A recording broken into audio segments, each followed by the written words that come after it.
والضحى والليل إذا سجى ما ودعك ربك وما قلى وللآخرة خير لك من الأولى ولسوف يعطيك ربك فترضى ألم يجدك يتيما فآوى ووجدك ضالا فهدى ووجدك عائلا فأغنى فأما اليتيم فلا تقهر وأما السائل فلا تنهر وأما بنعمة ربك فحدث.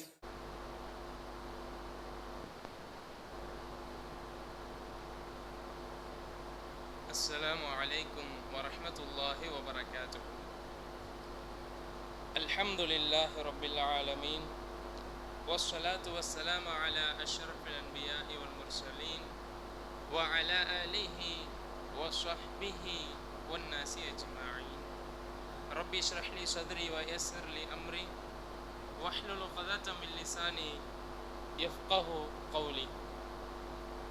அன்பார்ந்த எல்லாம் வல்ல அல்லாஹுவின் நல்லடியார்களே, சகோதர சகோதரிகளே, இரவு தொழுகையை நிறைவேற்றிவிட்டு அல்லாஹுடைய இல்லத்தில் நபிகள் நாயகம் ஸல்லல்லாஹு அலைஹி வஸல்லம் அவர்களுடைய வாழ்க்கை வரலாற்றை அறிந்து கொள்வதற்காக நாம் எல்லாம் அமர்ந்து கொண்டிருக்கிறோம். அல்லாஹு சுப்ஹானஹு வ தஆலா இந்த நேரத்தில் இந்த இடத்தில் நம்மை எல்லாம் எப்படி ஒன்று சேர்த்தானோ அதே போன்று நாளை மறுமையில் ஜன்னத்துல் ஃபிர்தௌஸ் என்னும் சொர்க்கத்திலும் நம்மையும் நம்முடைய குடும்பத்தார்களையும் ஒன்று சேர்க்க வேண்டும் என்ற பிரார்த்தனையோடு எனக்கும் உங்களுக்குமான இந்த உபதேசத்தை ஆரம்பம் செய்கின்றேன். அன்பார்ந்த அல்லாஹுவின் நல்லடியார்களே, நேற்றைய தினம் தொடர்ச்சியாக ரசூல் ஸல்லல்லாஹு அலைஹி வஸல்லமுடைய வாழ்க்கை வரலாற்றில் நேற்றைய தினம் நாம் படித்த விஷயம் என்ன? மேராஜுடைய பயணத்தை குறித்து. அந்த மேராஜுடைய பயணத்தில் ரசூலுல்லாஹி ஸல்லல்லாஹு அலைஹி வஸல்லம் அவர்கள் பார்த்த கண்ட அற்புதமான நிகழ்வுகளை குறித்தும் மேலும் சொர்க்கத்தினுடைய நரகத்தினுடைய காட்சிகளை குறித்தும் நாம் எல்லாம் நேற்றைய தினம் படித்தோம். அதனுடைய தொடர்ச்சியாக ரசூலுல்லாஹி ஸல்லல்லாஹு அலைஹி வஸல்லம் அவர்கள் அழைப்பு பணியை தீவிரப்படுத்த ஆரம்பம் செய்கிறார்கள். தொழுகை கடமையானது, மற்ற சொர்க்கம் நரகத்தை பற்றியான ஈமான் அதிகரித்தது. அப்போ அழைப்பு பணியினுடைய தீவிரமும் அதிகமாக ஆரம்பித்தது. எந்த அளவுக்கு என்று சொன்னால், ஹஜ்ஜுடைய காலகட்டம், மக்கள் எல்லாம் ஹஜ்ஜு செய்வதற்காக, அதாவது ரசூலுல்லாஹி ஸல்லல்லாஹு அலைஹி வஸல்லம் அவர்கள் நபியாக ஆக்கப்படுவதற்கு முன்னாலேயே ஹஜ்ஜுடைய ஒரு கிரிகை அந்த இடத்துல இருந்தது. நாங்கள் படிச்சிருப்போம் ஆரம்பத்தில் ரசூலுல்லாஹி ஸல்லல்லாஹு அலைஹி வஸல்லம் வாழ்க்கை வரலாற்றினுடைய ஆரம்ப பகுதியில் அரபுகளுடைய பழக்க வழக்கங்களை படிக்கும் பொழுது படிச்சிருப்பீங்க. அப்போ இப்ராஹிம் அலைஹிஸ்ஸலாமுடைய காலத்தை தொட்டும் என்ன செய்கிறது, அந்த ஹஜ்ஜி கிரிகை வந்து கொண்டிருக்கிறது. அந்த அடிப்படையில் மக்கள் எல்லாம் ஹஜ்ஜி செய்வதற்காக அந்த மக்காவிற்கு வரும் பொழுது கூடாரங்கள் அமைத்திருப்பாங்க. ரசூலுல்லாஹி ஸல்லல்லாஹு அலைஹி வஸல்லம் அவர்கள் அந்த ஒவ்வொரு கூடாரத்திற்கும் சென்று அழைப்பு பணி செய்கிறார்கள். ஆனாலும் குறைஷிகள் சும்மா இருப்பாங்களா? ஒவ்வொரு கூடாரத்திற்கும் அல்லது மக்காவிற்கு வரக்கூடிய ஒவ்வொரு நபரிடத்திலும் சொல்லுவார்கள், இங்கே முஹம்மதுன்னு ஒருவர் இருக்கிறாரு, அவர் ஒரு புதிய ஒரு கொள்கையை சொல்லுவார், அவர் சொல்லதை இங்கே காது கொடுத்து கேட்காதீங்க என்று அந்த மக்கள் சொல்லுகிறார்கள். ஆனாலும் ரசூலுல்லாஹி ஸல்லல்லாஹு அலைஹி வஸல்லம் அவர்கள் தொடர்ச்சியாக ஒவ்வொரு கூடாரமாக என்ன செய்வாங்க, போய் அல்லாஹுவை பற்றி அழைப்பு பண்ணி செய்வார்கள். குறைஷிகள் இப்படி ஒரு பக்கம் சொன்னாலும் மதீனாவில் இருந்து வந்த சில வாலிபர்கள் என்னதான் இந்த இறை தூதர் இந்த முஹம்மது ஸல்லல்லாஹு அலைஹி வஸல்லம் சொல்லுகிறார் என்பதை நாம் கேட்போமே என்று சொல்லி சில வாலிபர்கள் கேட்பார்கள். கடைசியில் உண்மையை அறிந்து கொள்வார்கள், இஸ்லாத்தை வாழ்வியல் நெறியாக ஏற்றுக்கொள்வார்கள். இதைத்தான் வரலாற்றிலே அறிமுகப்படுத்தப்படும் அகபா உடன்படிக்கை என்று. அந்த நேரத்தில் இஸ்லாத்தை ஏற்றுக்கொண்டு ஒரு 6 பேர் ரசூலுல்லாஹி ஸல்லல்லாஹு அலைஹி வஸல்லம் சில உடன்படிக்கை செய்வார்கள். நாங்கள் இனிமே அல்லாஹுவை மட்டும்தான் வணங்குவோம், அல்லாஹ்விற்கு இணை கற்பிக்க மாட்டோம், ஐயாமுல் ஜாஹிலியாவில் கடைபிடிக்கக்கூடிய மூட நம்பிக்கைகள் எதையும் நாங்கள் பின்பற்ற மாட்டோம் என்று சொல்லி சில உடன்படிக்கையை எடுப்பார்கள். அந்த உடன்படிக்கைக்கு பெயர்தான் அக்கபா உடன்படிக்கை என்று சொல்லப்படும். இந்த 6 நபர்கள் ரசூலுல்லாஹி ஸல்லல்லாஹு அலைஹி வஸல்லம் இடத்தில் இஸ்லாத்தை ஏற்றுக்கொண்டு மதீனாவிற்கு செல்வார்கள். அங்கு இஸ்லாத்தை எடுத்து சொல்வார்கள். அடுத்த வருடம் இந்த 6 நபர்களும் வருகிறார்கள். 72 நபர்களாக உருமாறியவர்களாக வருகிறார்கள். கிட்டத்தட்ட எத்தனை நபர் வராங்க? இந்த 6 நபர்கள் 72 நபர்களாக வருகிறார்கள். வந்து ரசூலுல்லாஹி ஸல்லல்லாஹு அலைஹி வஸல்லம் சந்திக்கிறார்கள். அப்பொழுது சில உடன்படிக்கை எடுக்கிறார்கள். இதற்கு 2வது அக்கபா உடன்படிக்கை என்று சொல்லப்படும். அந்த எப்படி முதல்ல எடுத்தாங்களோ அதே போன்று உடன்படிக்கை ரசூலுல்லாஹி ஸல்லல்லாஹு அலைஹி வஸல்லம் எடுக்கிறாங்க. இதை 2வது உடன்படிக்கை என்ன செய்யப்படும் சொல்லப்படும். அப்போ சில தோழர்கள் என்ன செய்கிறாங்கன்னு சொன்னால், ரசூலுல்லாஹி ஸல்லல்லாஹு அலைஹி வஸல்லம் அவருடைய அந்த துன்பம், அவர்கள் அனுபவிக்கின்ற அந்த கஷ்டங்களை பார்த்து சொல்லுகிறார்கள். மதீனத்து அன்சாரிகள் சொல்லுகிறார்கள், அல்லாஹுடைய தூதரே, நீங்கள் எங்களோட மதீனாவிற்கு வந்துடலாமே, ஏன் இங்கேருந்து இவ்வளவு சிரமப்படுறீங்க என்று சொல்லுகிற பொழுது ரசூலுல்லாஹி ஸல்லல்லாஹு அலைஹி வஸல்லம் அவர்கள் ஹிஜ்ரா செய்ய வேண்டிய அந்த அனுமதி வந்ததற்கு பின்னால் நான் வருவேன் என்கின்ற ஒரு உத்தரவாதத்தை என்ன செய்கிறாங்க ரசூலுல்லாஹி ஸல்லல்லாஹு அலைஹி வஸல்லம் சொல்கிறாங்க. அங்கு அதோட அப்துல்லா இப்னு அப்பாஸ் ரலியல்லாஹு அன்ஹு சொல்கிறாங்க, அப்பாஸ் ரலியல்லாஹு அன்ஹு சொல்கிறாங்க, நீங்கள் முஹம்மது ஸல்லல்லாஹு அலைஹி வஸல்லம் அவர்களை உங்கள் நாட்டிற்கு அழைத்து சென்றீர்கள் என்று சொன்னால் காஃபிர்களால், இஸ்லாத்தின் எதிரிகளால் பலதரப்பட்ட துன்பங்களை நீங்கள் நேரிட காணலாம். நீங்கள் பலதரப்பட்ட துன்பத்திற்கு உள்ளாவீர்கள். நல்ல முறையில் யோசிச்சுக்கோங்க. அதற்கு இங்கேயே ரசூலுல்லாஹி ஸல்லல்லாஹு அலைஹி வஸல்லம் அவர்கள் இருந்துருவாங்க என்று சொன்னவுடன் எல்லா நபர்களும் என்ன ஒரு கஷ்டம் வந்தாலும் சரி, எங்களுடைய உயிரே போனாலும் சரி, அல்லாஹுடைய தூதரை நாங்கள் பாதுகாப்போம் என்பதாக அந்த வந்த அன்சாரி தோழர்கள் என்ன செய்கிறாங்க வாக்குறுதி கொடுக்குறாங்க. அதற்கப்புறம் எல்லா இறை தூதரிடத்தில் எல்லா தோழர்களும் மதீனத்து அன்சாரிகள் பையத் செய்கிறாங்க. நீங்கள் எங்கள் ஊருக்கு வந்தால் உங்களை நாங்கள் பாதுகாப்போம். அதில் வந்த அன்சாரி தோழரான அஸ்ஆத் இப்னு ஸுராரா சொல்லுகிறார், நீங்கள் ரசூலுல்லாஹி ஸல்லல்லாஹு அலைஹி வஸல்லம் அவர்களை அழைக்கிறீர்கள், அப்படி அழைத்தால் உங்கள் குடும்பங்களாலும் உங்கள் நாட்டு தோழர்களாலும் உங்களுக்கு அதிகமான பிரச்சனை வரும், இதையெல்லாம் ஏற்றுக்கொள்வீர்களா என்று சொல்லி அந்த மதீனாவிலிருந்து வந்த அஸ்ஆத் இப்னு ஸுராரா என்று சொல்ல நபி தோழரை கேட்கிறாங்க. அதற்கு இன்னொரு தோழர் சொல்லுகிறார், அஸ்ஆதே, உங்களுக்கு பயமாக இருக்கிறது என்று சொன்னால் உங்கள் கையை எடுத்துருங்க, நாங்கள் பார்த்துக்கிறோம். உங்களுக்கு பயமாக இருக்கிறது என்று சொன்னால் உங்கள் கையை எடுத்துருங்க, நாங்கள் எங்களுடைய தூதரை எங்கள் நாட்டில் பாதுகாப்பாக பார்த்து கொள்வோம் என்ற உத்தரவாதத்தை என்ன செய்கிறாங்க அந்த நேரத்தில் அந்த இடத்தில் கொடுக்கிறார்கள். இதைத்தான் 2வது அக்கபா உடன்படிக்கை என்று சொல்லப்படுகிறது. அதற்கு பின்னால் ரசூலுல்லாஹி ஸல்லல்லாஹு அலைஹி வஸல்லம் அவர்களுக்கு ஹிஜ்ரா செய்ய வேண்டிய அனுமதி வருகிறது. ஏற்கனவே முதல் ஹிஜ்ரத் செஞ்சு போயிருப்பாங்க.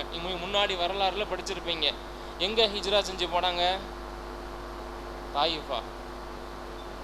ரசூலுல்லாஹி ஸல்லல்லாஹு அலைஹி வஸல்லம் அவர்கள் ஹிஜ்ரத் செய்வதற்கு முஸ்லீம்களுக்கு அனுமதி கொடுத்தாங்க. அருகில் இருக்கக்கூடிய ஒரு நாட்டிற்கு. எங்க? மாஷா அல்லாஹ், அபிசீனியா. அபிசீனியாவுடைய அரசர் யார்? நஜ்ஜாசி. அந்த நஜ்ஜாசி மன்னர் நீதியும் நேர்மையுடன் ஆட்சி செய்யக்கூடிய ஒரு மன்னர். அங்கே நீங்கள் புலம்பெயர்ந்து சென்றால் அந்த ஆட்சியில் நிம்மதியாக இருக்கலாம். அதிகமான கஷ்டம், அதிகமான தொல்லைகள், இங்கே அல்லாஹ்வை நிம்மதியாக வணங்க முடியவில்லை. அதனால் நீங்கள் அங்கே போங்க என்று என்ன செய்கிறாங்க அந்த மக்கள் அங்கு ஹிஜ்ரா செய்து போகிறார்கள்.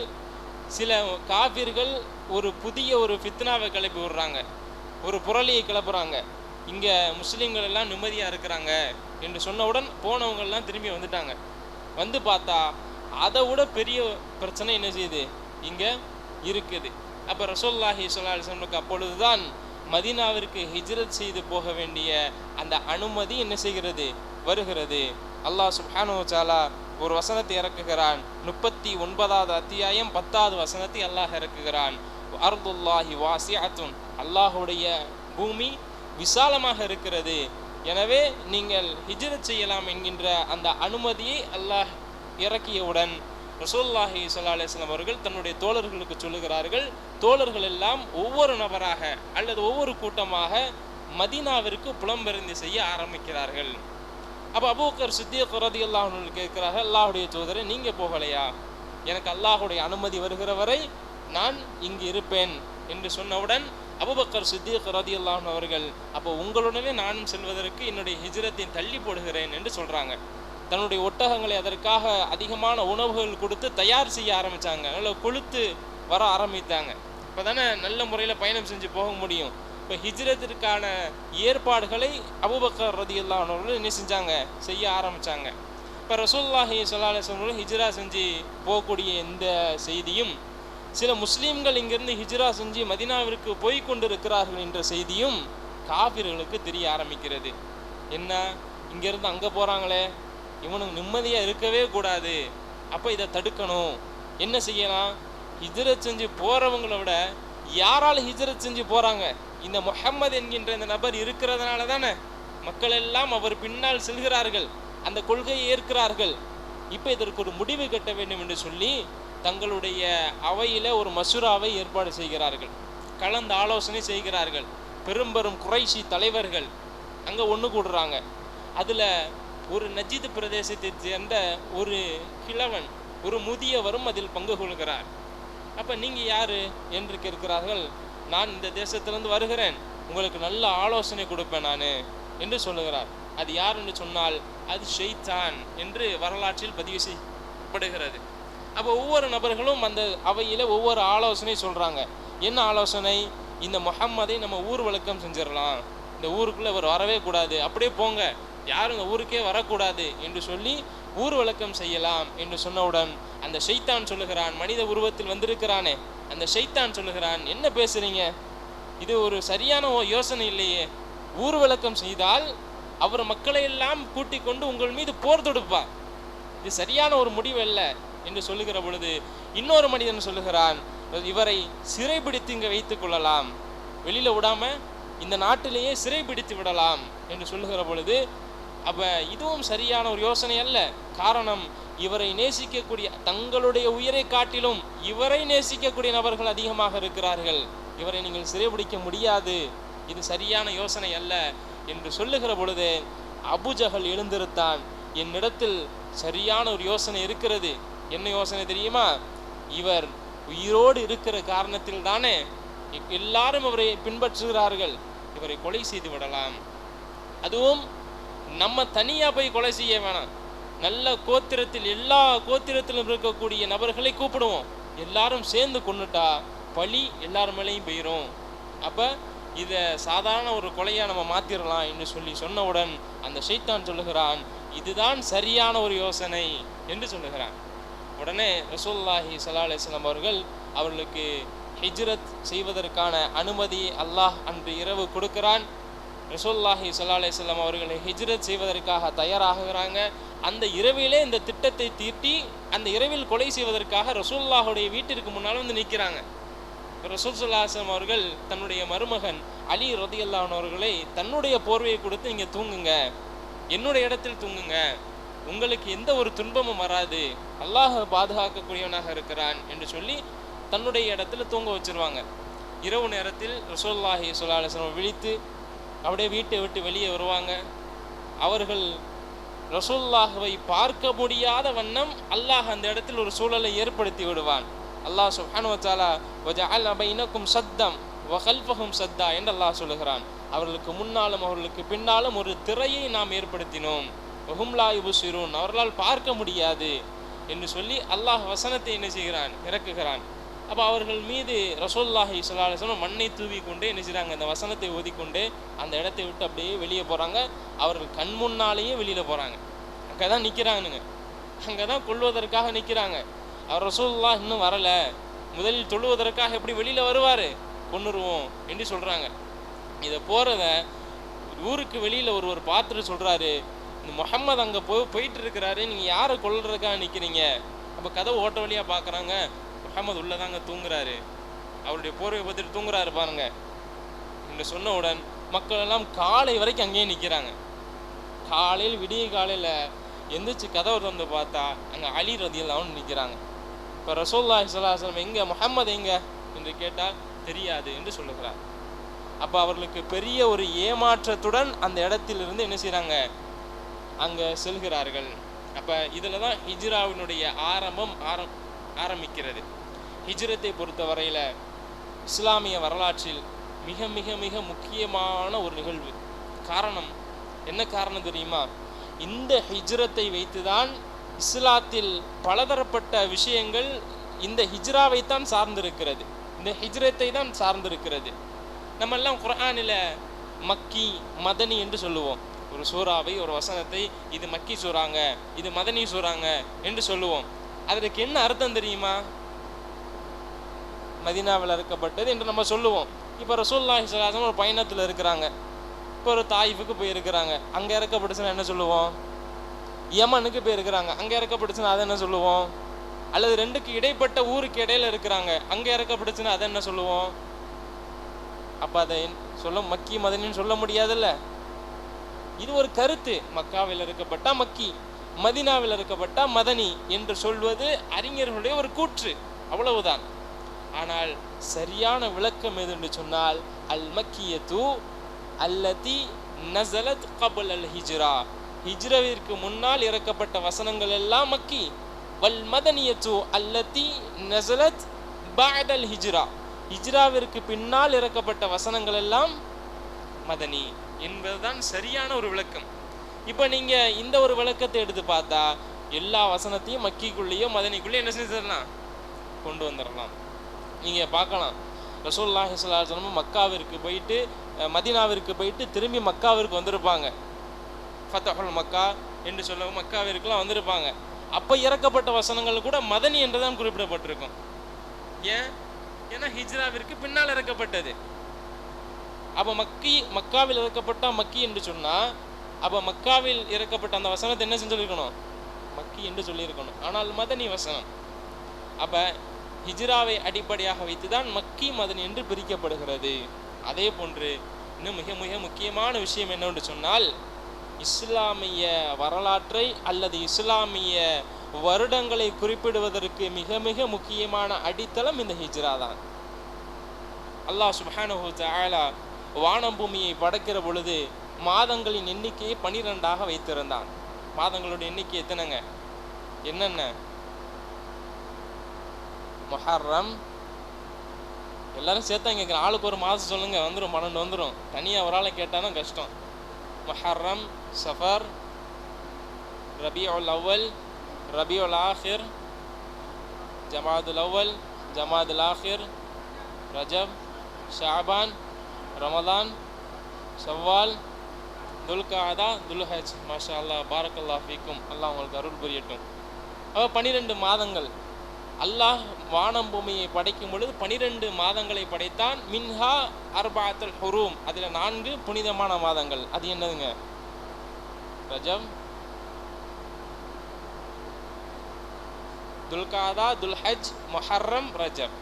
வரிசையாக வரும். கடைசியில் 2 மாதம் துல்காதா, துல்ஹஜ். வருடத்தினே முதல் மாதம் முஹர்ரம், அடுத்து ரஜப். ஈஸி தான், ஓகேவா?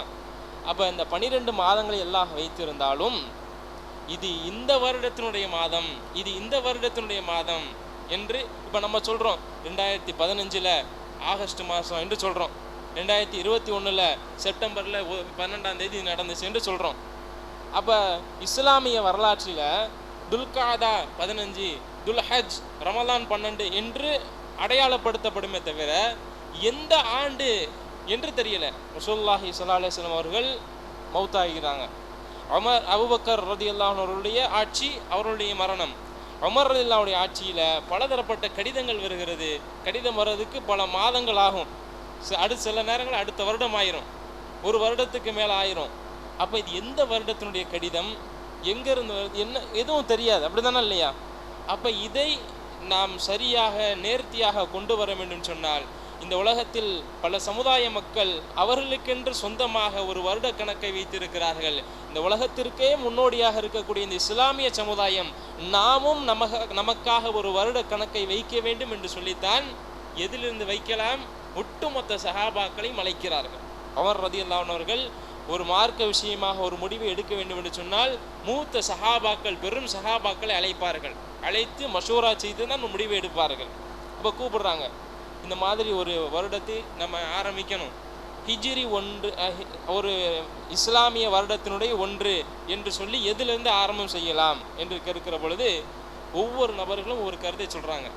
நாமெல்லாம் இஸ்லாத்தில் இருக்கிறோம், அல்லாஹ் நமக்கு இஸ்லாமை கொடுத்திருக்கிறான், இதற்கெல்லாம் காரணம் முஹம்மது ஸல்லல்லாஹு அலைஹி வஸல்லம் அவர்கள்தான். ஒரு தோழர் சொல்லுகிறார், முஹம்மது ஸல்லல்லாஹு அலைஹி வஸல்லம் அவர்கள்தான், அதனால் அவருடைய பிறப்பால் தானே நாம் எல்லாம் நேர்வழி அடைந்திருக்கிறோம், அதனால் அந்த பிறப்பை நாம் வருடத்தினுடைய முதல் ஆண்டாக வைத்து கொள்ளலாம் என்று சொல்கிறாங்க. இப்போ மற்ற சஹாபாக்கள் சொல்கிறாங்க, ரசூலுல்லாஹி ஸல்லல்லாஹு அலைஹி வஸல்லம் பொறுத்தவரையில் அவர்கள் சாதாரண மனிதனுடைய பிறப்பாகத்தான் இருந்தது. ரசூலுல்லாஹி ஸல்லல்லாஹு அலைஹி வஸல்லம் அவர்கள் 40வது வயதில் தான் நுபுவத்தை அடைந்தார்கள். அப்பொழுதுதான் நமக்கு இந்த இஸ்லாம் கிடைத்தது, இந்த நூர் நமக்கு வந்து அடைந்தது. அதனால் அந்த நுபுவத்தை நாம் வருடத்தின் முதல் ஆண்டாக வைத்து கொள்ளலாம் என்று சொல்கிறாங்க. இன்னும் சில மக்கள் சொல்லுகிறார்கள், இஸ்லாத்தினுடைய மகத்தான ஒரு வெற்றி என்று சொன்னால் அது ஃபத்ஹுல் மக்கா தான். அல்லாஹ் சொல்லுகிறான், இன்னா ஃபதஹ்னா லக ஃபத்ஹம் முபீனா, நபியே மகத்தான வெற்றி உங்களுக்கு என்று அல்லாஹ்வே சொல்லுகிறான். அப்போ அந்த ஃபத்ஹுல் மக்காவை வைத்து கொள்ளலாம் என்று சொல்லுகிறார்கள். கடைசியில் உமர் ரலியல்லாஹு அன்ஹு ஒரு கருத்தை சொல்லுகிறார்கள், ஆரம்பத்தில் நாங்களெல்லாம் அடிமையாக அல்லது மிகவும் சித்திரவதைக்கு உள்ளாக்கப்பட்டு மிகவும் சோதனைக்கு உள்ளாக்கப்பட்டு கொண்டிருந்தோம். எப்பொழுது மக்காவிலிருந்து மதீனாவிற்கு ஹிஜ்ரத் மேற்கொண்டோமோ, எங்களுடைய ஊர் நாடு அனைத்தையும் துறந்து அல்லாஹ்விற்காக நாங்கள் வெளியேறினோமோ, அப்பொழுதுதான் இஸ்லாத்தினுடைய மறுமலர்ச்சி மிக பிரம்மாண்டமாக இருந்தது. அதனால் இந்த ஹிஜ்ரத்தின் அடிப்படையாக கொண்டு வருடத்தின் ஆரம்பம் செய்யலாம் என்று சொல்லுகிற பொழுது எல்லா சஹாபாக்களும் அதை ஏற்றுக்கொண்டார்கள். அப்போ அந்த ஹிஜ்ரத் என்பது அவ்வளவு முக்கியத்துவம் வாய்ந்த ஒரு விஷயம். அதனால்தான் நம்ம அந்த ஹிஜ்ராவை என்ன செய்ய வேண்டும், நாம் படிக்க வேண்டும். அல்லாஹ் சுப்ஹானஹு வ தஆலா இந்த ஹிஜ்ரத்தை குறித்து எப்படி சொல்லுகிறான் தெரியுமா? 16வது அத்தியாயம் 41வது வசனத்தில், அல்லதீன ஹாஜரு ஃபில்லா, அல்லாஹ்விற்காக அவர்கள் ஹிஜ்ரத் செய்து சென்றார்களே, மின் பஅதி மா ஸுலிமு, அவர்கள் அநீதி இழைக்கப்பட்டதற்கு பின்னால், அவர்கள் மீது துன்பங்கள் கட்டவிழ்த்தப்பட்டதற்கு பின்னால் அல்லாஹ்விற்காக அவர்கள் ஹிஜ்ரத் செய்தார்களே, வல நுபவ்வி அன்னஹும் ஃபித் துன்யா ஹஸனத்துன், அவர்களுக்காக இந்த உலகத்திலேயே சிறந்த ஒரு வாழ்க்கையை ஏற்படுத்தி கொடுப்போம். வல் அஜ்ருல் ஆஹிரு அக்பர், மறுமையில் இதைவிட சிறந்த ஒரு வாழ்க்கையை ஏற்படுத்தி கொடுப்போம் என்று அல்லாஹ் சுப்ஹானஹு வ தஆலா சொல்லி காட்டுகிறான். ஹிஜ்ரத், ஹிஜ்ரா ஹஜர என்று சொன்னால் என்ன அர்த்தம் தெரியுமா? ஒன்றை வெறுத்து ஒதுக்குவது. அதற்குத்தான் அந்த ஹிஜ்ரத் என்ற வார்த்தை பயன்படுத்தப்படும். இஸ்லாத்தில் ஹிஜ்ரத் என்று சொன்னால் அல்லாஹ்விற்காக ஒன்றை வெறுத்து ஒதுக்கிடுவது, அல்லாஹ்விற்காக இருப்பது. அது எனக்கு எவ்வளவு நேசத்திற்குரிய, என் வாழ்க்கையில் எவ்வளவு முக்கியத்துவம் வாய்ந்த ஒரு விஷயமாக இருந்தாலும் சரி, அல்லாஹ்விற்காக விருப்பதற்கு பேர் தான் என்னதுங்க, ஹிஜ்ரத். அது சஹாபாக்கள் அந்த ஹிஜ்ரத்தை தான் மேற்கொண்டார்கள். ஆரம்பத்தில் எல்லாத்தையும் விட்டுட்டு போனாங்க. தங்களுடைய குடும்பமாக இருந்தாலும் சரி அவர்களையும் விட்டார்கள். அபூபக்கர் சித்தீக் ரலியல்லாஹு அன்ஹு அவர்கள் தன்னுடைய மகன் அப்துர் ரஹ்மான் குஃபரில் இருக்கிறார், அழைக்கிறார், இஸ்லாத்திற்கு வரவில்லை, என்னுடைய மகனை விட இஸ்லாம் எனக்கு வேண்டும் என்று ஹிஜ்ரத் போகிறாங்க. அதே போன்று அப்துர் ரஹ்மான் இப்னு அவுஃப் ரலியல்லாஹு அன்ஹு அவர்கள் மிகப்பெரிய ஒரு பணக்காரர். அவருடைய ஒட்டகங்களை கட்டுவதற்கு கயிறுகள் கிடையாது மக்காவில. அவ்வளவு பணக்காரராக மக்காவினுடைய வீதிகளில் நடந்து சென்றவர். மக்கள் ஹிஜ்ரா செல்கின்ற பொழுது, தானும் ஹிஜ்ரத் மேற்கொள்கிற பொழுது தன்னுடைய மனைவி சொல்கிறார், என்னை விட்டு நீங்கள் செல்ல வேண்டும் என்று சொன்னால் உங்களுடைய சொத்துக்கள் எல்லாம் எனக்கு கொடுக்க வேண்டும். அப்துர் ரஹ்மான் ரலியல்லாஹு அன்ஹு அவர்கள், உன்னுடைய செல்வத்தை நீயே வைத்துக்கொள், எனக்கு அல்லாஹ் போதும், அல்லாஹுடைய தூதர் போதும் என்று சொல்லி அப்படியே மக்காவிலிருந்து மதீனாவிற்கு வெறும் கையோடு ரசூலின் முன்னால் வந்து நிற்கிறார். மஸ்ஜித் நபவியிலே ஃபக்கீரெல்லாம் பெரிய ஒரு ஃபக்கீராக வந்து நிற்கிறார் மஸ்ஜித் நபவியிலே. அதே போன்றுதான் அப்பாஸ் இப்னு அப்துல் முத்தலிப் ரலியல்லாஹு அன்ஹு அவர்கள், அவர்களும் தன்னுடைய குடும்பத்தார்களெல்லாம் விட்டு அப்படியே வருகிறார்கள். ஆனால் ஒவ்வொரு நபர்களும் மக்கா குறைஷிகளுக்கு தெரியாமல் அப்படியே வந்தாங்க. ஒரே ஒரு தோழர் உமர் ரலியல்லாஹு அன்ஹு அவர்கள், தைரியத்தின் சொந்தக்காரர், தைரியத்திற்காகவே வார்த்தெடுக்கப்பட்டவர், மக்கத்து குறைஷிகளிடத்தில் போய் சொல்லுகிறார், நான் அல்லாஹ்விற்காக அவனுடைய தூதருக்காக ஹிஜ்ரத் மேற்கொண்டு மதீனாவிற்கு செல்ல போகிறேன்.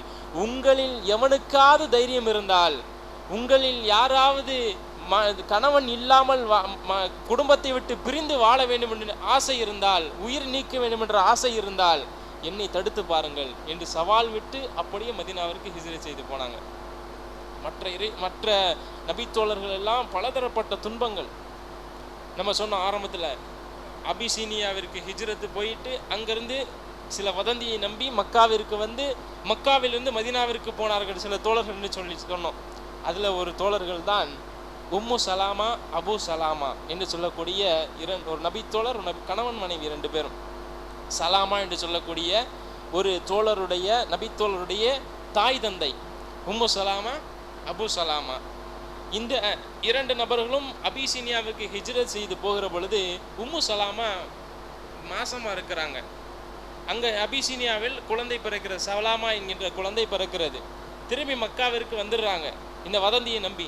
வந்த உடனே இந்த உம்மு சலாமா 2 பேரும் மதீனாவிற்கு போகிற பொழுது அந்த 2 நபர்களுடைய குடும்பத்தார்களும் அப்படியே சூழ்ந்துடுறாங்க. சூழ்ந்து உம்மு சலாமனுடைய குடும்பத்தார்கள் சொல்லுகிறார்கள், என்னுடைய மகளை நீங்கள் நினைத்த இடத்துக்கெல்லாம் கூட்டு கொண்டு போக முடியாது. உங்களோடு சந்தோஷமான முறையில் வாழ்க்கையை நடத்துவதற்காகத்தான் திருமணம் முடித்து கொடுத்தோம். உங்களோடு நாடோடியாக திரிவதற்கு நாங்கள் அனுப்பவில்லை.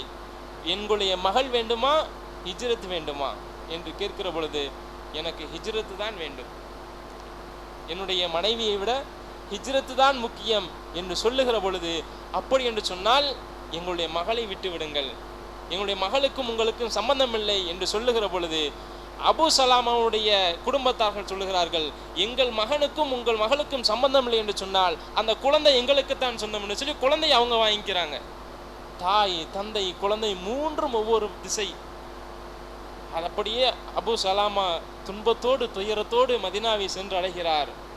அந்த உம்மு சலாமா எங்கு தன் கணவனையும் குழந்தையும் பிரிந்தார்களோ ஒவ்வொரு நாளும் அந்த இடத்தில் வந்து அழுது கொண்டே இருப்பார்கள். கடைசியில் அபு சலாமாவுடைய குடும்பத்தார்களே இறக்கப்பட்டு அந்த குழந்தையை கொண்டு வந்து கையில் கொடுத்துருவாங்க. ஆனாலும் குழந்தையோடு தூக்கி கொண்டு அந்த இடத்திற்கு வந்து அழுது கொண்டே இருப்பார்கள். எந்த அளவுக்கு என்று சொன்னால் அந்த மக்கத்து குறைஷிகளே இறக்கப்பட்டு விட்டார்கள். என்ன வேண்டும் அவளுக்கு, ஏன் இப்படி அழுது தவிக்கிறாள்? அந்த பெண்ணிடத்தில் கேட்கப்படுகிற பொழுது அந்த பெண், அந்த உம்மு சலாமா சொல்லுகிறாள், என்னுடைய கணவர் எந்த புனித பயணத்தை மேற்கொண்டு சென்றாரோ அந்த புனித பயணத்திற்கு நானும் செல்ல வேண்டும், என்னை அனுப்புங்கள், எனக்கு வேறு எதுவும் வேண்டாம். அப்படி செல்ல வேண்டும் என்று சொன்னால் போ. வேற வழியை 1 வருடமாக அழுது கொண்டிருக்கிறாள். தினமும் அந்த இடத்தில் 1 வருடமாக அழுகிறாள். அதற்கு பின்னால் அந்த குறைஷிகள் அனுப்புகிற பொழுது தன்னுடைய குழந்தையை தூக்கி கொண்டு அல்லாஹ்வை மட்டுமே பாதுகாப்பாக வைத்து கொண்டு மதீனா வரை சென்றடைந்தவர் தான் உம்மு சலாமா ரலியல்லாஹு அன்ஹா. இப்படி அவர்கள் என்ன செய்தார்கள், அல்லாஹ்விற்காக எல்லாவற்றையும் தியாகம் செய்து சென்றார்கள். ஹிஜ்ரத் என்று சொன்னால் ஏதோ நம்முடைய வசதிக்காக இந்த ஊரில் வசதியாக இருக்க முடியவில்லை, சந்தோஷமாக இருக்க முடியவில்லை, அங்கு போன வசதியாக சந்தோஷமாக இருக்கலாம் என்று சென்ற ஒரு பயணம் அல்ல. நன்றாக புரிய வேண்டும். இங்கிருந்து வெளிநாட்டிற்கு பயணம் செல்கிறோம், பல ஆண்கள் பயணம் செல்கிறார்கள், சில பெண்கள் பயணம் செல்கிறார்கள். ஏன்? அங்கு சென்றால் நமக்கு ஆதாயம் இருக்கிறது ஏதோ ஒரு வகையில். இங்கு பிரிந்து செல்வதால் ஒரு வருத்தம், குடும்பத்தை பிரிந்து செல்வதால் ஒரு வருத்தம் இருக்கிறது. ஆனால் அங்கு சென்றால் எனக்கு இங்கு சம்பாதிப்பதை விட அதிகமான சம்பாத்தியம் அங்கு இருக்கிறது, ஏதோ ஒரு ஆதாயம் இருக்கிறது. ஆனால் எந்த ஒரு ஆதாயமும் இல்லாமல், எந்த ஒரு பலனும் இல்லாமல் அல்லாஹ்விற்காக எல்லாவற்றையும் துறந்து விட்டு அல்லாஹ்விற்காகவென்றே செல்கிறார்களே, இதுதான் ஹிஜ்ரத். அஷைத்தான் யஇதுக்குமுல் ஃபக்ர், ஷைத்தான் அவன்தான் உங்களுக்கு ஏழ்மையை கொண்டு அவனுக்கு பயமுறுத்துகிறான், ஏழ்மையை வாக்களிக்கிறான். கொடுக்காத, அல்லாஹ்விற்காக உன் நேரத்தை, உன்னுடைய வாழ்க்கையை, உன்னுடைய பொருளாதாரத்தை செலவழித்தால் நீ ஒண்ணுமில்லாம போயிருவ. ஆனால் அல்லாஹ் சொல்லி காட்டுகிறான், இப்படி அல்லாஹுடைய பாதையில் ஹிஜ்ரத் செய்து சென்றார்களே, லனுபவ்வி அன்னஹும் ஃபித்துன்யா ஹஸனா, இந்த உலகத்திலேயே சிறந்த வாழ்க்கையை நாம் அவர்களுக்கு கொடுப்போம். அல்லாஹுடைய வாக்குறுதி, ஷைத்தானுடைய வாக்குறுதியை போன்றல்ல, அல்லாஹுடைய ஒரு வாக்குறுதி. இப்படித்தான் எல்லா தோழர்களும். பஸ்ராவினுடைய ஆளுநர் உத்பா இப்னு ஹுஸ்வான் என்று சொல்லக்கூடிய நபித்தோழர், அவர் உத்பா இப்னு ஹுஸ்வான் ரலியல்லாஹு அன்ஹு அவர்கள் அந்த பஸ்ராவினுடைய ஆளுநராக இருக்கிற பொழுது சொல்லுகிறார்கள், ஹதபனா உத்பா இப்னு ஹுஸ்வா, உஸ்வா அவர் ஹுத்துபா செய்கிறார்கள். ஃபஹமித் அல்லாஹ், அல்லாஹ்வை புகழுகிறார்கள். சும்ம கால அம்மா பாத், அந்த மக்களுக்கு உரையாடுகிற பொழுது சொன்னார்கள், லக்கத் ரஅய்தனி சாபிஅன் சபஅத்தன் மஅ ரசூலுல்லாஹி ஸல்லல்லாஹு அலைஹி வஸல்லம், அல்லாஹ்வுடைய தூதரோடு 7 நபர்கள் இஸ்லாத்திற்கு ஆரம்பத்தில் வந்தார்களே, அதில் 7வது நபர் நான். ஆரம்பத்தில் அல்லாஹ்வுடைய தூதரை 7 நபர்கள் நம்பி முதலில் இஸ்லாத்திற்கு வந்தார்களே, அதில் 7வது நபர் நான். யார்? உத்பா இப்னு உஸ்வா என்று சொல்லக்கூடிய அந்த 7வது நபர் நானாக இருந்தேன்.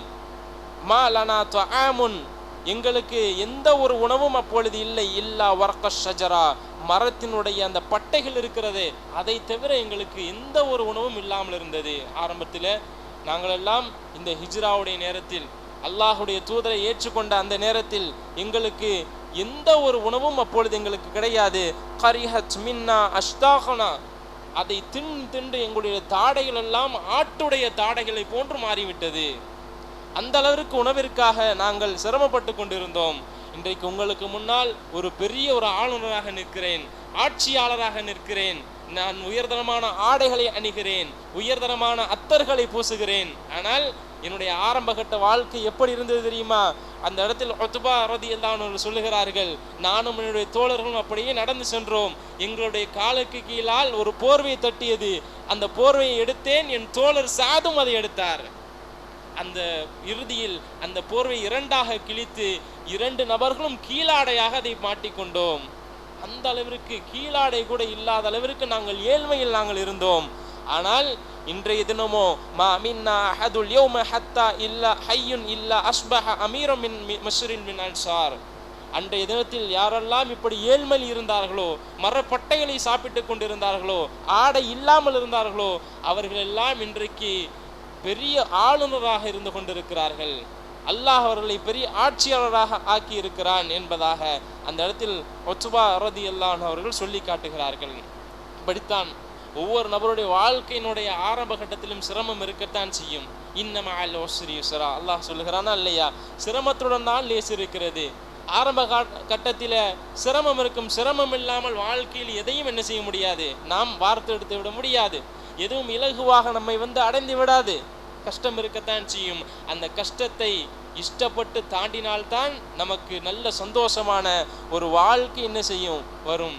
அதே போன்றுதான் சஅத் இப்னு அபி வக்காஸ் ரலியல்லாஹு அன்ஹு சொல்லுகிறார்கள், வல்லாஹி இன்னி அவ்வலு ரஜுலு மினல் அரப், நான் தான் அரபுகளில் முதல் மனிதனாக இருந்தேன். ரமாபி சஹ்மின் ஃபி சபீலில்லா, அல்லாஹுடைய பாதையில் அம்பெறியக்கூடிய நபர்களில் முதல் நபராக நான் தான் இருந்தேன். நான் தான் முதல்ல அம்பெறிவதற்கு ஆரம்பம் செய்தேன். அப்பொழுது வலகத் குன்னா நகசு மஅ ரசூலுல்லாஹி ஸல்லல்லாஹு அலைஹி வஸல்லம், ரசூலுல்லாஹோடு நாங்கள் போர் செய்கிற பொழுது மாலானா துஆமுன், எங்களுக்கு எந்த ஒரு உணவும் இருக்காது.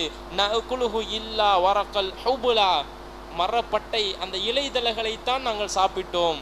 அதை சாப்பிட்டு நாங்கள் எல்லாம் ஒரு ஆட்டை போன்று புழுக்கை போட்டு கொண்டிருந்தோம் என்பதாக அபி வக்காஸ் சஅத் இப்னு அபி வக்காஸ் ரலியல்லாஹு அன்ஹு செய்றாங்க, சொல்லி காட்டுகிறார்கள். அதே போன்றுதான் ரசூலுல்லாஹி ஸல்லல்லாஹு அலைஹி வஸல்லம் அவர்கள் அபு உபைதா பின் ஜர்ராஹ் ரலியல்லாஹு அன்ஹு அவர்களை ஒரு போருக்கு அனுப்பியிருப்பாங்க.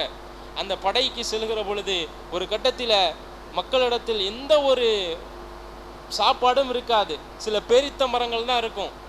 அப்போ எல்லா நபர்களையும் உங்களிடத்தில் இருக்கக்கூடிய பேரித்த மரங்களை கொண்டு வந்து கொடுங்க. அபு உபைதா பின் ஜர்ராஹ் ரலியல்லாஹு அன்ஹு அவர்கள் என்ன செய்வார் என்று சொன்னால், ஒவ்வொரு நாள் காலையிலும் ஃபஜர் தொழுகையை முடித்ததற்கு பின்னால் ஒரு பேரித்த மரத்தை ஒரு ஆளுக்கு கொடுப்பாரு. அந்த ஒரு பேரித்த மரம் தான் அன்றைய தினத்தினுடைய சாப்பாடாக இருந்தது. அந்த ஹதீஸை கேட்கக்கூடிய தாபியா சொல்லுவார், எப்படி அந்த ஒரு பேரித்த மரம் எப்படி போதுமானதாக இருக்கும், என்ன செய்வீர்கள் நீங்க என்று சொல்லுகிற பொழுது, நமுஸ்ஸு கமா யமுஸ்ஸு சபி, பேரித்த மரம் கரிந்துவிடும். ஆனால் அந்த பேரித்த மரத்தினுடைய கொட்டை இருக்கிறது அல்லவா, அந்த கொட்டையை நமுஸ்ஸு கமா யமுஸ்ஸு சபி, ஒரு குழந்தை சப்பி சாப்பிடுவது போல சாப்பிட்டு கொண்டிருந்தோம். அப்படித்தான் எங்களுடைய வாழ்க்கை இருந்தது என்று சொன்னவுடன் அதை கேட்டு அந்த தோழர், இந்த தாபியா அழ ஆரம்பித்து விடுவார். அப்ப நபித்தோழர்கள் இந்த உலகம் கிடைக்கும் என்பதற்காக இந்த தியாகத்தை செய்யவில்லை. பின்னால் அவர்களுக்கு கிடைத்தது, அல்லாஹ்வுடைய பாதையில் எல்லாவற்றையும் துறந்து இந்த ஹிஜ்ரத்தை மேற்கொண்டு சென்றார்களே, அதற்காக அல்லாஹ் சுப்ஹானஹு வ தஆலா பிற்காலத்தில் எல்லாவற்றையும் கொடுத்தான், எல்லாம் கொடுத்தான். அதற்காக அவர்கள் என்ன செய்யவில்லை, இந்த தியாகங்களை செய்யவில்லை. அல்லாஹ்விற்காக செய்தார்கள். அதான் அல்லதீன ஹாஜரு ஃபில்லா, அல்லாஹ்விற்காக அவர்கள் ஹிஜ்ரத் செய்தார்கள். அல்லாஹ்விற்காக செய்த தியாகங்கள் அது. இப்போ நம்முடைய வாழ்க்கையில் அல்லாஹ்விற்காக என்று என்ன தியாகங்கள் செய்கின்றோம்? அல்லாஹ்விற்காக என்று எத்தனை தூக்கங்களை நாம் தியாகம் செய்திருக்கிறோம். அல்லாஹ்விற்காக என்று நம்முடைய வியாபாரத்தில் எத்தனை ஹராம்களை தியாகம் செய்திருக்கிறோம். என்னுடைய மனைவிக்காக, என் குழந்தைக்காக, என் தாய் தகப்பனுக்காக எத்தனையோ குணங்களை நான் தியாகம் செய்திருக்கிறேன். அல்லாஹ்விற்காக என்று என் குணத்தை நான் என்ன மாற்றியிருக்கிறேன்?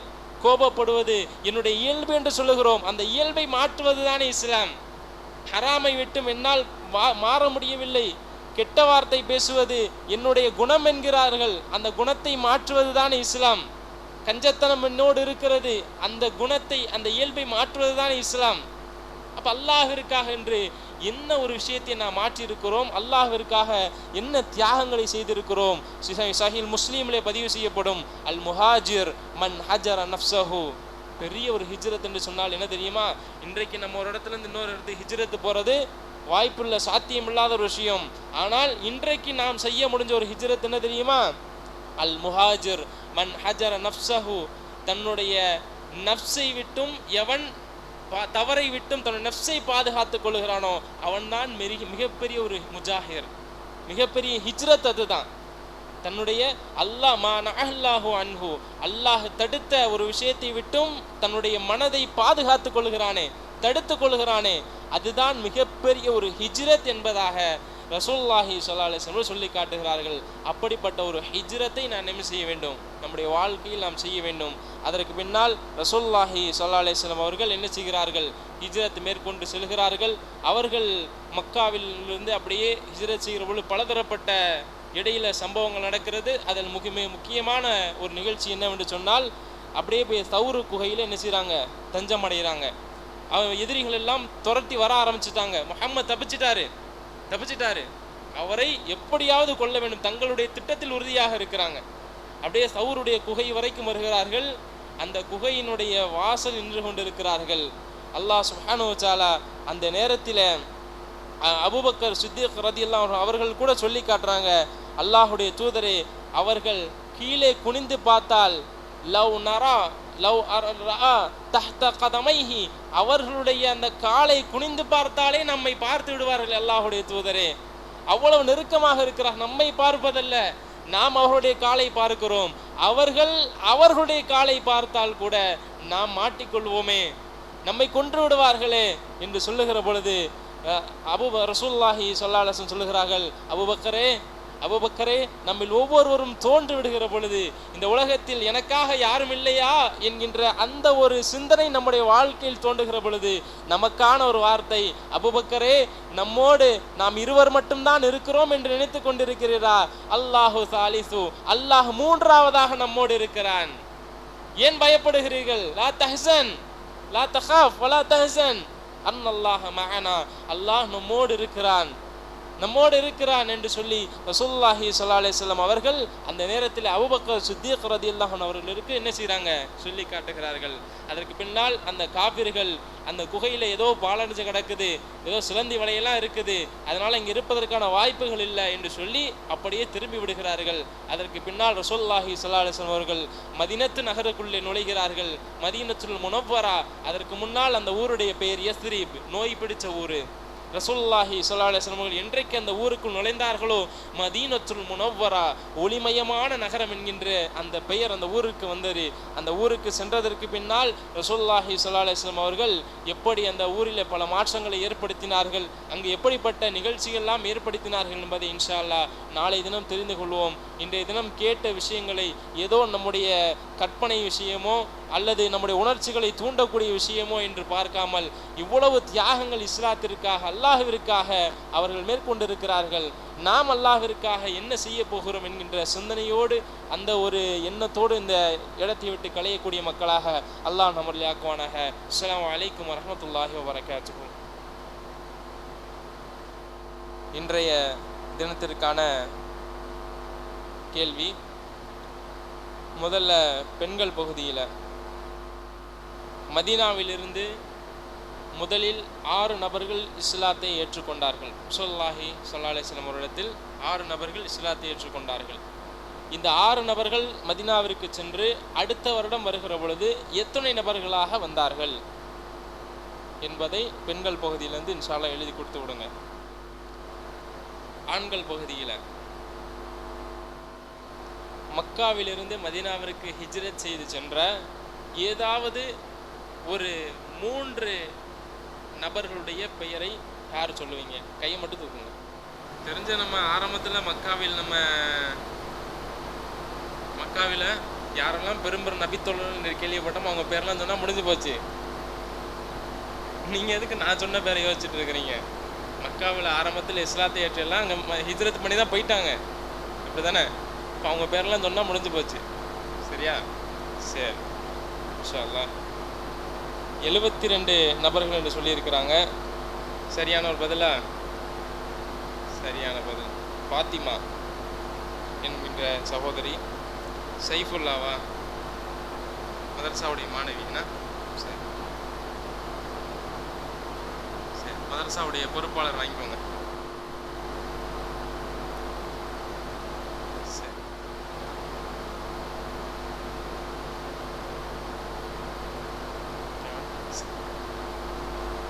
பாரக்கல்லாஹு ஃபீக்கும். இன்ஷா அல்லாஹ் நாளைய தினத்தில் நம்ம மிக முக்கியமான ஒரு நிகழ்வை படிக்க இருக்கிறோம்.